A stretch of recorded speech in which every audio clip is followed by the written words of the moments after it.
Today we begin our exclusive look behind the scenes of the Dr. Oz show, which just started its new season. Health reporter Alicia Booth spent some time in New York City on the set, and she joins us now with the first of her reports. It must have been fun. Oh, it was fun, and he has gotten so popular. Don't you hear so many conversations start with, well, Dr. Oz says? That is exactly what he and Oprah and the producers of that show want to hear.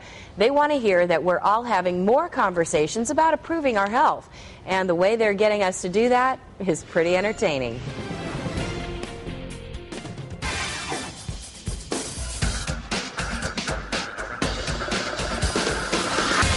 Showtime. When you watch the Dr. Oz show, you notice a playful, spontaneous feeling to it.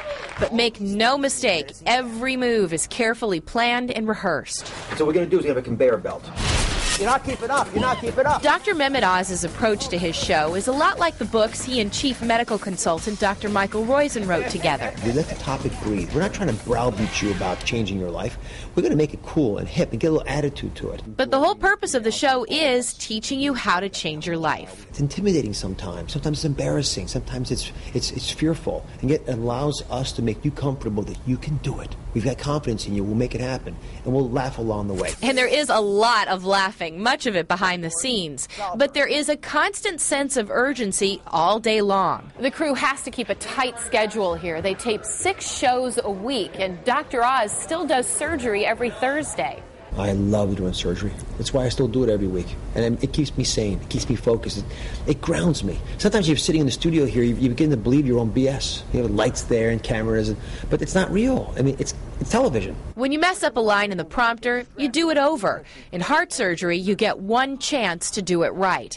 And Dr. Oz is first to admit in television, just as in surgery, doing it right goes way beyond his skills. And that's what he tells his TV crew. I'm going to treat you just like I treat the people in the hospital, like family. Which means I want you to come to me when you got problems.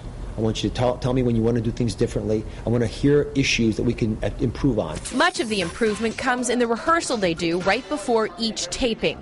Dr. Oz flies through where to stand and how things should look. I think I'm going to leave this for the audience like that. Television is definitely not heart surgery, but hosting a daily hour-long show with a live studio audience is not easy. He's the fastest learner I've ever seen. Are you guys ready for a great show?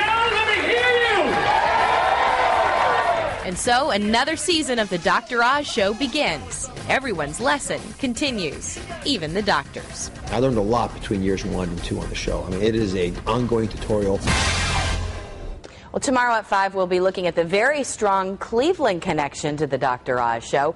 He was actually born here, and he has a lot to say about his experiences with the Cleveland Clinic and Dr. Michael Roizen, his partner in health. Right now, though, you can go to newsnet5.com and watch some of the outtakes of our visit to New York City. Check out my blog. It's called Behind the Scenes of the Dr. Oz Show.